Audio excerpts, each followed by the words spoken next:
Welcome into a brand new episode of the Patriots Hub Podcast. Alex, Barth, Matt Dolloff with you, recording this just before 11 o'clock on Monday, March 24th. I like to date the offseason ones, Dolph, because you never know.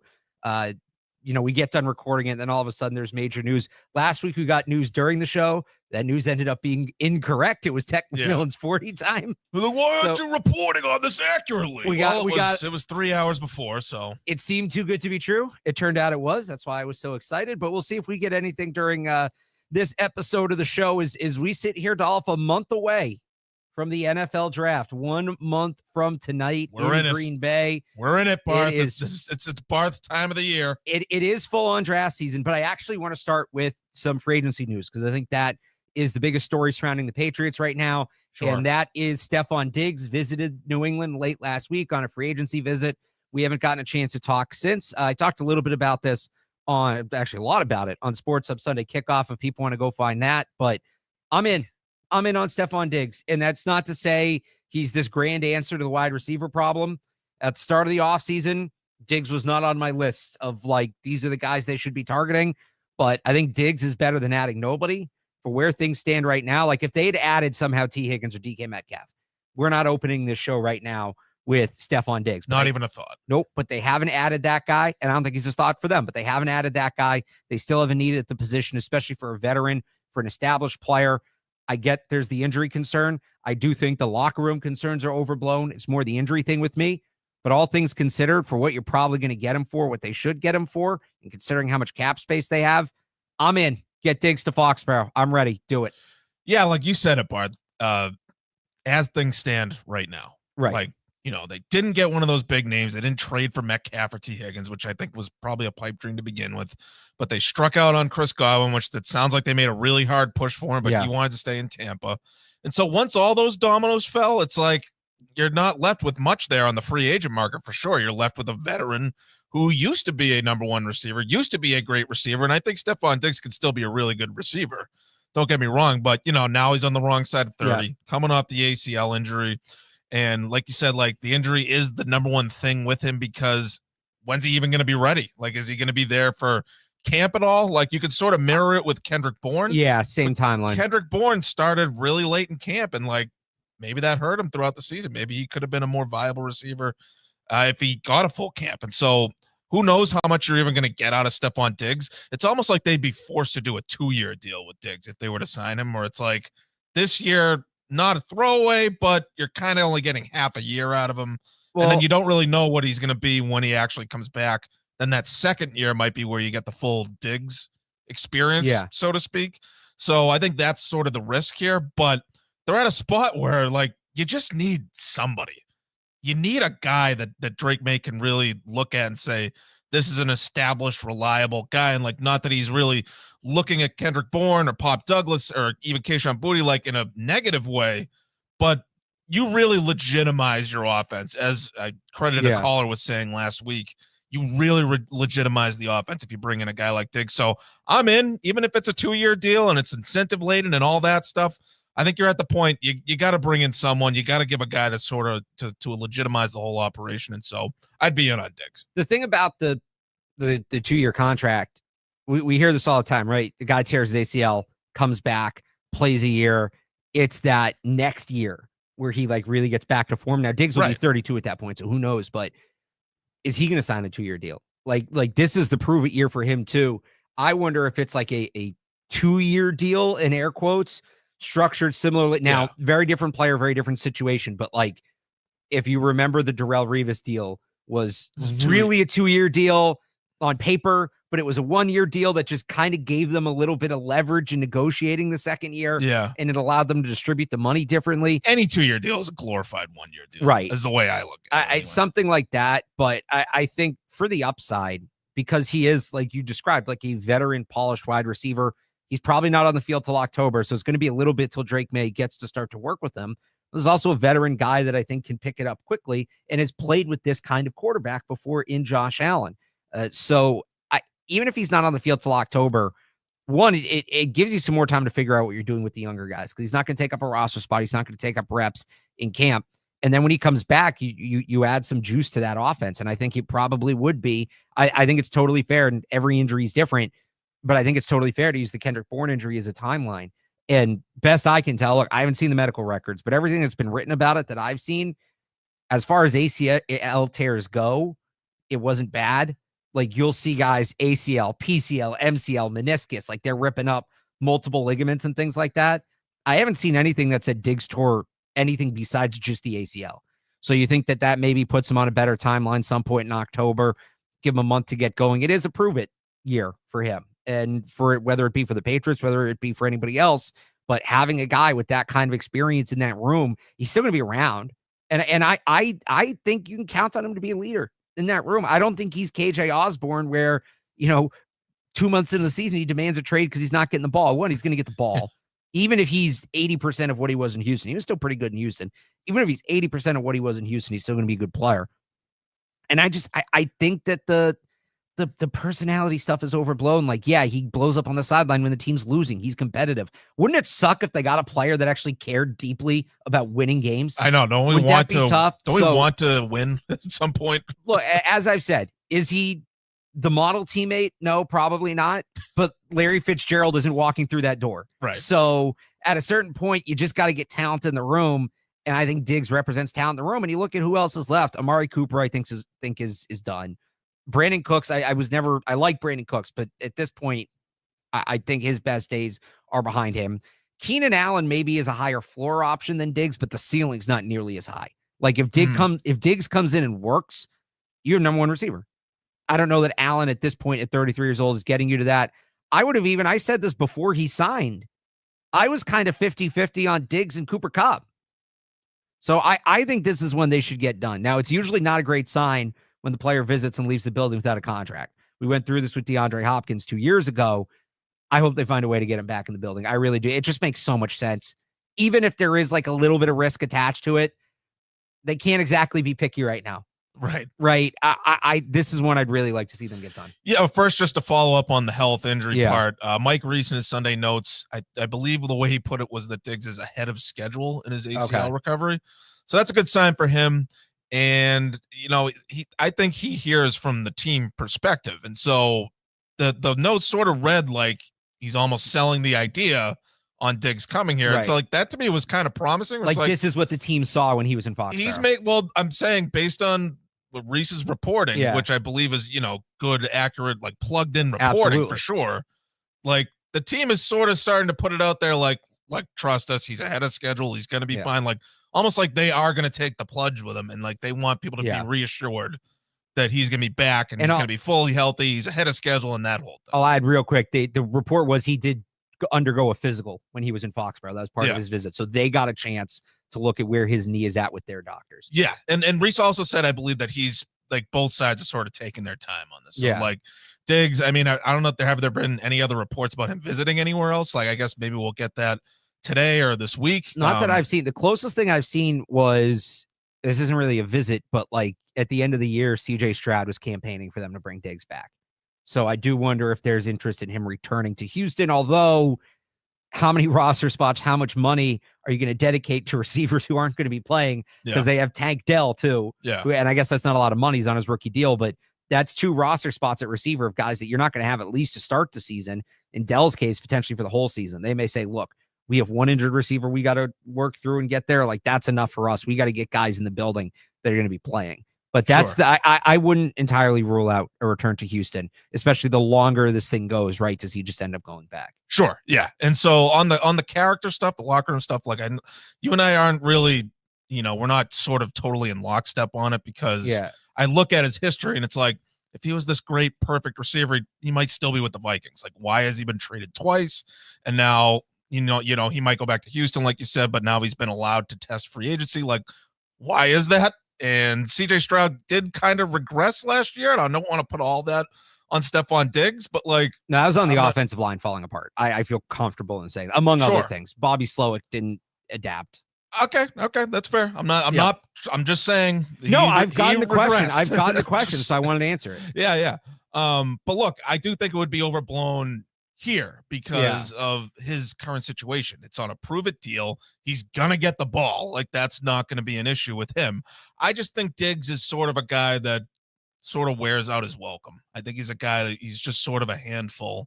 And, like, it's a good thing that, like, he wants to win and he competes and he shows up on Sundays. To me, it's more of like a trade-off than like, oh no, he's a problem. You don't want him in your building. That's like, a good way to put it. He wants to, he wants to win. He plays hard and he shows up, but he might get a little intense. He might be, a little kind of difficult to deal with in terms of the intensity and the personality and all that. And I think that's where sort of he doesn't really last where he goes. And so would he last more than 1 or 2 years here? I don't know. But if he gets Drake May to another level, like you did with Josh Allen, and they start winning more games, that's a net positive for the Patriots. Like, yeah, there's a bit of a trade-off. He's not, he might be a bit of a handful at times, but I think for this current situation with this team and where he would be as a player, I think those things would be not as much of a concern as they'd be elsewhere because he's going to be involved in the offense. He's going to get the ball. And if he's getting the ball, he's probably making plays. They're probably scoring more points. They're probably winning more games. So, I think I take that trade-off. Yeah. Barth. Oh, absolutely. And it's not like you're not signing him to a 5-year deal. This isn't the Godwin deal. This isn't the Metcalf deal. You're bringing him in to be a bridge. We're doing wide receivers again next year in the draft and free agency, whatever, top of the draft. We're doing that next year, whether it be, again, in the draft, in free agent, like even if they sign Keenan Allen, if they sign Amari Cooper, if they sign any of these guys that are out there right now, it's still going to be a need next year. So longer term, that's where I'd worry about Diggs. I think wears out his welcome is a great way to put it. I think his welcome can last a year. And that's really all the Patriots need. You just need to give Drake May somebody so as he continues to get comfortable, he can take that next step and have somebody he feels comfortable doing that with. That can be Stefon Diggs this year and then somebody else next year. But I don't know that there's a guy on the roster right now outside of maybe Hunter Henry, but he's a tight end and he's not necessarily a big play threat. He's more a chain mover. You need like a big play threat for Drake May right now that he can feel comfortable with. Diggs gets you through that this year, and then next year we can talk about Kendrick Law and Carnell Tate and all those other guys. Okay, if those guys are real. I always assume you're throwing fake names at me just to see, oh, yeah, I like him, and then you're just catching me in a lie. Those guys are real. They play receiver. So okay, there you go. Good to know. I'll get back to you on that in a year. So that's Diggs. The other area of focus still is the offensive line. Really, two spots. I think, as I look at it now, is left guard going to be a competition going into camp? And I had a mock draft this morning, which we can talk about in a little bit, where I put out an idea for a starting left guard, but it's like, all right, are you going to be able to get 3 starters across the line? That's going to be tough. And I still think that center is going to be an open competition, right? I know they signed Bradbury and he's a veteran and he's probably the leader in the clubhouse. I don't know that he's a guy after a down year last year that's like a definitive day one starter. So maybe he's the answer, maybe not, but you got to get a potential starter at center. You definitely have to get a starter at left tackle. And then at left guard, it feels like left tackle and center, you approach those two and you get the stalwarts there. You get true starters there. And then you can kind of cover up left guard as the weak spot. So center, like I still wouldn't hate if they invested somewhat significantly in the draft. Not top 50. I don't know that there's any top 50 centers in this draft, unless you view Gray's Abel as a center, which some people might. But Jared Wilson, right, on day 2, late on day 2, Jake Majors. I know you wrote about this, like some centers in the draft for the Patriots. I still wouldn't hate if that's a decent investment for them, especially if they can get a guy like Wyatt Milam, he can play center and guard. So you can put him in both those competitions and he gives you some flexibility. But I'm still kind of looking at this as like a second tier need. Center? Yeah. Look, I look at center sort of the same way that I look at the right tackle situation. Okay. Where you have Morgan Moses. He can start immediately in the meantime. And the intent is to develop Caden Wallace into an eventual starter. Maybe Morgan Moses has to deal with an injury later in the season. So you have to put Caden Wallace in there and right tackle. Maybe he's developed and he takes the job and runs with it. Or maybe, you start Morgan Moses for a year and then Caden Wallace develops for a year and then he's ready to go in his third year. I know Morgan Moses signed a 3-year deal. I've taken that as more of a year-to-year situation. We just talked about this. He's 35, so it's like I don't see that as a long-term option. I look at center sort of the same way, where they brought in Garrett Bradbury. I know, like, you can look at him as the locked-in center, but I'd say he's the locked-in center for now. Like, I don't see him. That's another 2-year deal that I think is more glorified 1-year deal. He signed a 2-year deal, right? Bradbury? I believe so. Yes. Yeah, but it's a 1-year deal. It's very little guaranteed money. Yeah, 1 year and we'll yeah. Well, that's what it was. 1 year and we'll see how it goes. That's how it is with Bradbury right now. So that's why I still would like to see them bring in a center in the draft. Like, probably doesn't even have to be on day 2. It could be early day 3, sort of thing. Like, maybe Jared Wilson from Georgia goes late on day 2. You mentioned Jake Majors from Texas. Like, I look at those guys, Majors especially, where I think the whole thing about Josh McDaniels' offense being complicated, too complex, is a little overblown. And David Andrews coincidentally talked about that. He had some good stuff on that on Friday on Zolak and Bertrand. If you haven't seen that, go check that out. He talks about it, how it's not really as complicated as people might think. But the center is a guy where I want that guy to know the offense. Because that's, along with the quarterback, he's the guy that touches the ball every play. I wanted to be able to adapt to different schemes and different opponents and all that stuff. That's where I look at Jake Majors as an option, because he's known for exceptional football IQ. He can adapt to multiple systems, and he could probably start right away when he goes into the NFL. He has that sort of level of football IQ. He just might not physically stack up the way you want him to, at least not at this stage of his career, coming right into the league. Well, that was David Andrews. That was David Andrews, exactly. So I look at Jake Majors as, the next logical progression from a David Andrews. Like, transitioning from Andrews to Majors would make sense. Similar players. So I look at him as a guy that maybe if they drafted relatively early for a center, like, he might be a good option where Garrett Bradbury can start as long as you need him to, and if he's not really, up to snuff, once Jake Majors is ready to go in, you can just plug him right in and you have your center for the next few years. So that's an option I would look at. And I know you had Drew Kendall from Boston College, obvious local ties. He's from Norwell. And then there's the BC connection with Doug Marrone. Would not be shocked at all if the Patriots come out of the draft with someone from BC offensive line I think, with the Marrone connection. And the BC Pro Day is going on as we're recording this. Him, Ozzie Trapillo are the two guys you look at. And Trapillo would be, if they're not sold on Caden Wallace, that thing you laid out with Morgan Moses, like maybe he's the guy that you're developing behind Moses as the right tackle. One more center I want to throw out in there, though, because you mentioned the football IQ needed for that position, which I agree. And a lot of the times at that position, especially, that just comes with experience. It comes with reps. So like Jared Wilson, who I like, 1-year starter, doesn't necessarily have that database in his head that some of these other guys do. Seth McLaughlin from Ohio State, multi-year started at Alabama, transferred to the Buckeyes last year, started most of the season, tore his Achilles late in the year. So he's probably not playing in 2025. He would have been the top center in this class and a top 100 pick if he was healthy. So do you get him? Can you get him in like the 5th round? It's a redshirt year, but he's going to get to learn behind Bradbury. Maybe doesn't help you this year if Bradbury can't do it, but he's a guy that, like, going into 2026, you look at definitely as a potential starting center. Yeah, absolutely. And he's a fit for the power gap running type scheme that Josh McDaniels is going to want to run. And so I feel like they've sort of prioritized linemen that can fit that power gap scheme. And so that's where I would look at Jake Majors, maybe not as much of a fit for that. But McLaughlin, and there's the variable connection with Ohio State. I don't know if that's a factor. But they could look at him as more of a long-term deal if they want to redshirt him.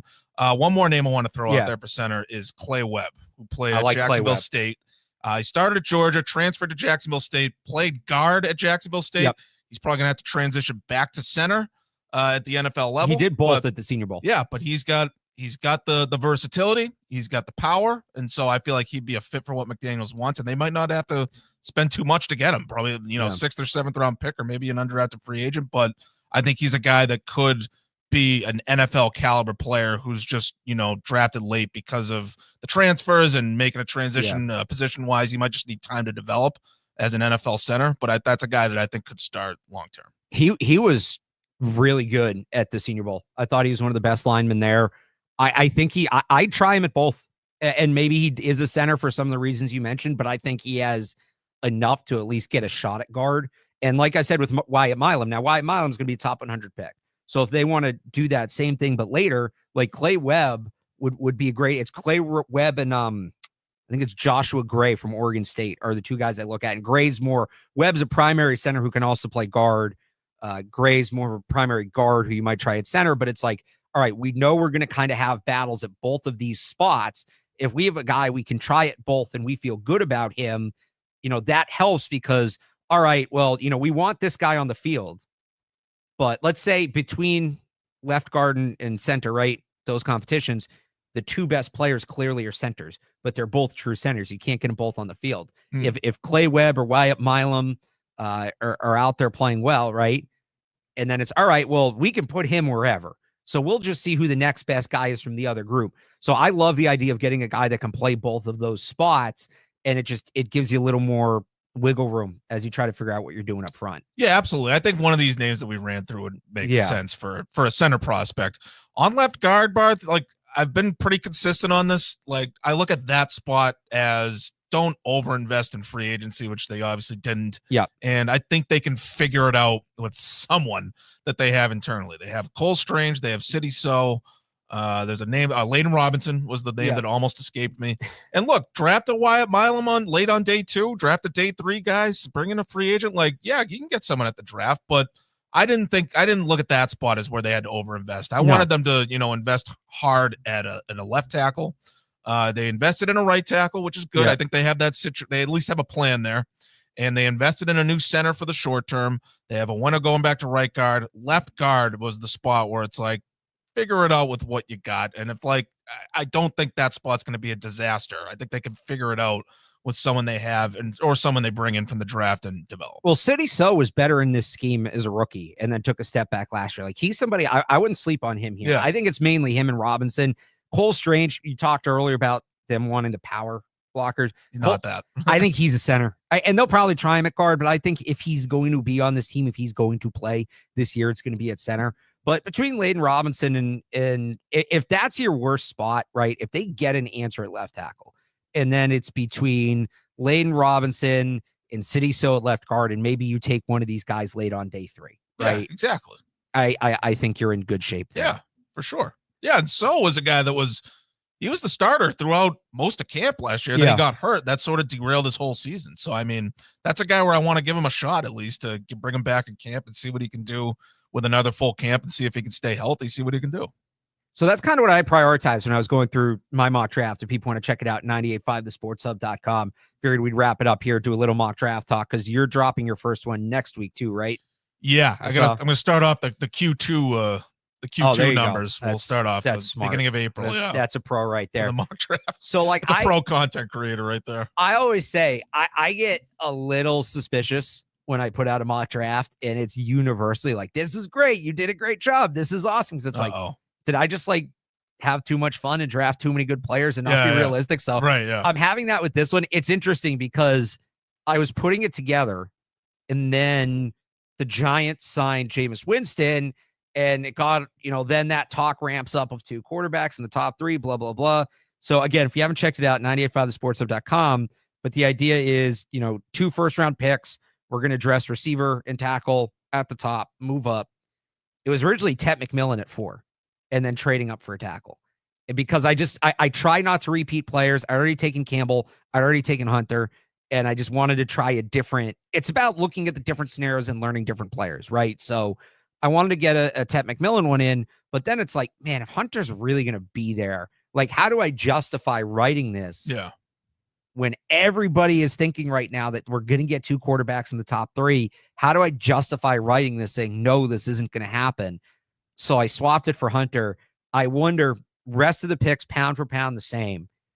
If I would have gotten the same response, if I had said, Hunter's gone, Carter's gone, so we're taking McMillan at 4. I wonder if it would have been as appreciated. It would not have been as well. No, I don't think so. I think that's a lock.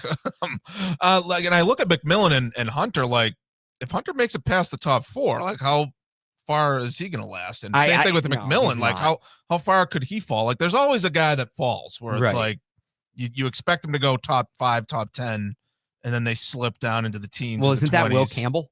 That could be Will Campbell. Yeah. Yeah. Yeah. People look at him as more of a guard. So you get to like 17, 18. It's like, all right, now I'll take the guard.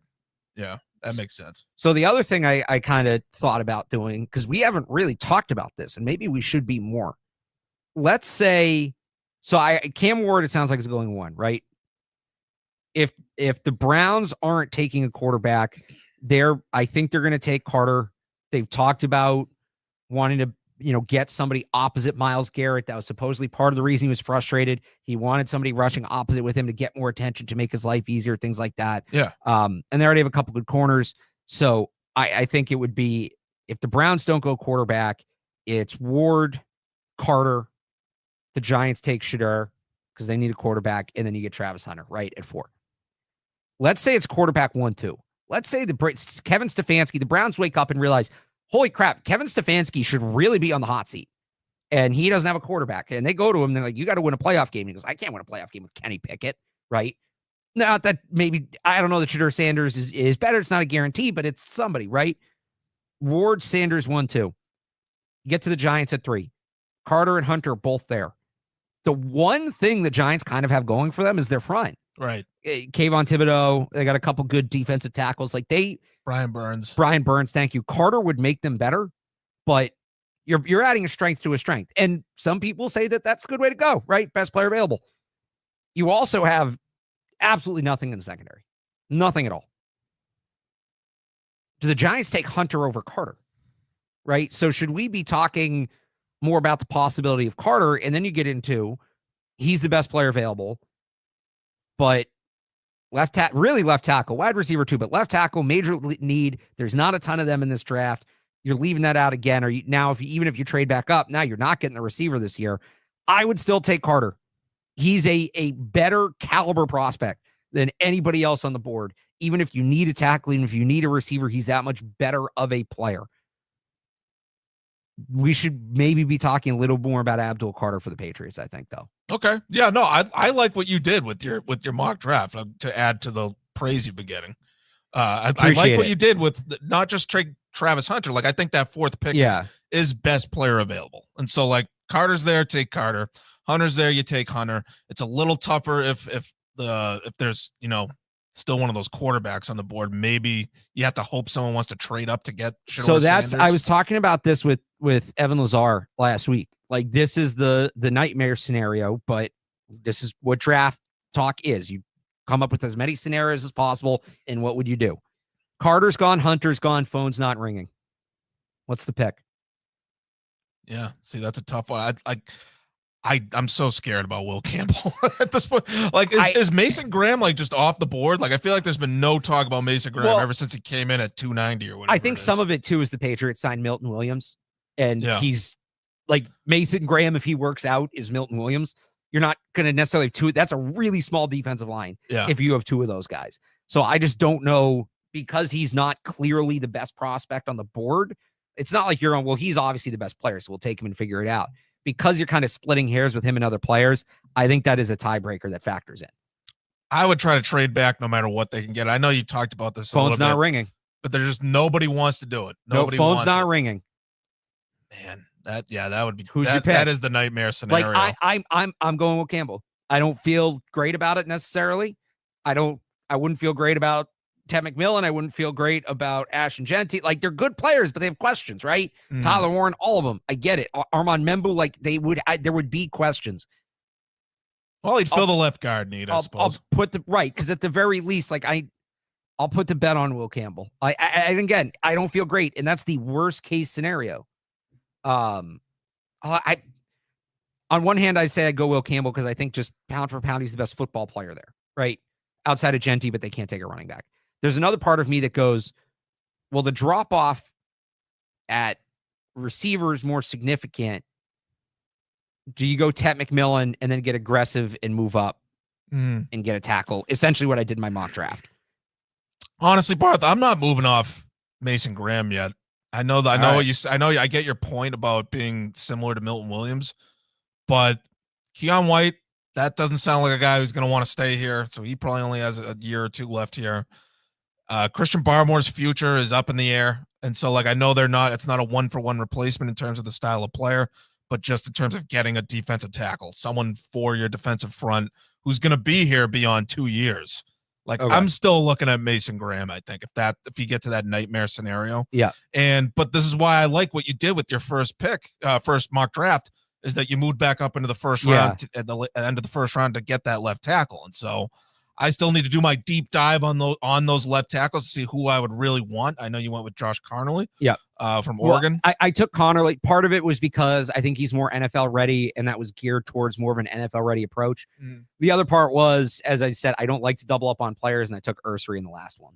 So I wanted because at the end of the day, as a sizist, I kind of like Ursary. Well, at the end of the day, it's about trying to learn as many players as possible. So if I'm just taking the same players every time, nobody's learning anything. So right, exactly. Now they've seen both in the mocks, but so a couple things on that. One, I feel very strongly about this. I kind of wishy-washied the 4th overall pick there. I know if Carter and Hunter are gone, it's not a solid take. I get that. I'll give you a solid take. The Patriots should not pick at 38 in this draft. The value's not there. The players are not there. They should either be moving up. Ideally, they should be moving up and picking again in the back end of the first round. I would almost, as a secondary thing, move down a couple spots and see if you can add a top 100 pick.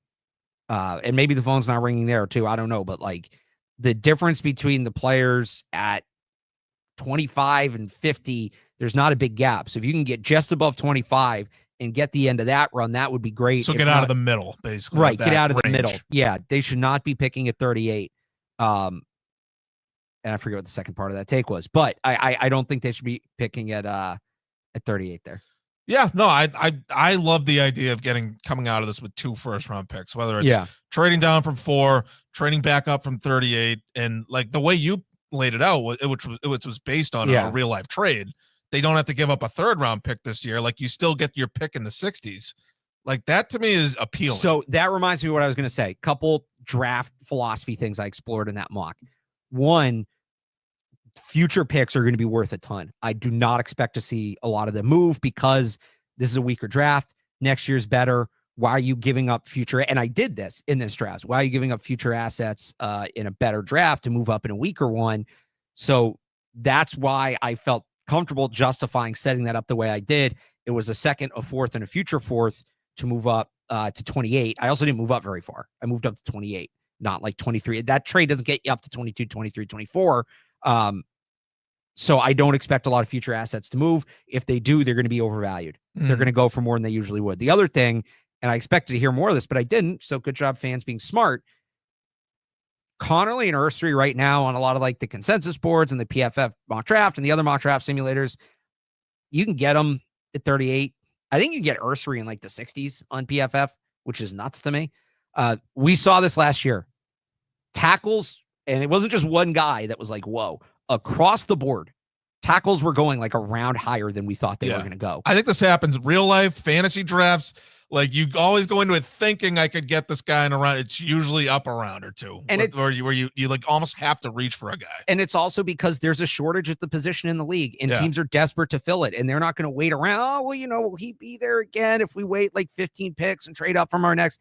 I think teams are going to attack that position. So maybe you get them maybe you get one of them at 38. I don't think you're getting your choice. Maybe you get one of them at 38. You're going to wait further. I don't think you're getting either one of them. And the drop off after Ursary or Connerly to the next group, which is like Trapillo and Anthony Belton.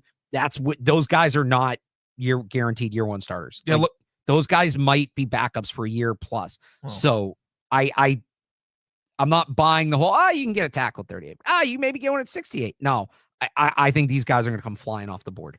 Yeah, no, I predict that as well. It might be the same at wide receiver for like sort of the similar reason. I know there's not a shortage of wide receivers, but those guys usually end up getting drafted higher than they expect for a lot of them anyway.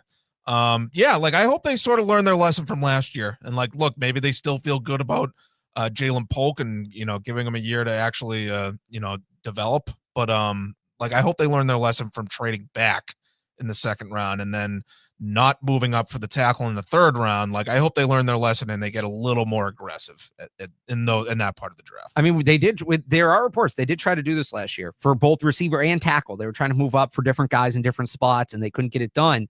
They got to get it done this year. They got to learn their lesson. They got to get it done. I think it is going to be an easier year to trade up. So, because like we talked about with the Patriots before, nobody wants to trade up in a weaker draft. They're in kind of a unique position with the guys they need with the assets they have where they can do it. I do hope that they get that done this year. All right. I don't think we got any breaking news during the pod, so we can probably comfortably wrap it there. Right? Yep. Yeah. I'm not seeing anything. All right. So it'll break in 2 minutes, but whatever. If you missed, if you want to catch up on these shows, Patriots Hub Podcast, wherever you get your podcasts, you can also find it on the Sports Hub YouTube page. I have my mock draft up now, 985thesportshub.com. I will also have my wide receiver draft preview up on Tuesday, tight end preview up on Thursday as we keep moving. What are you working on, Matt? I'm gonna have a thing on the Patriots free agent class, just just sort of a deeper dive and closer look at who they got and things to know about the free agents coming up. And next week I'll have my first mock draft, and so people can look forward to that. So there you go. Check that all out, 985thesportshub.com. Until the next one, for Matt Dolloff, I'm Alex Barth. Thanks for tuning in.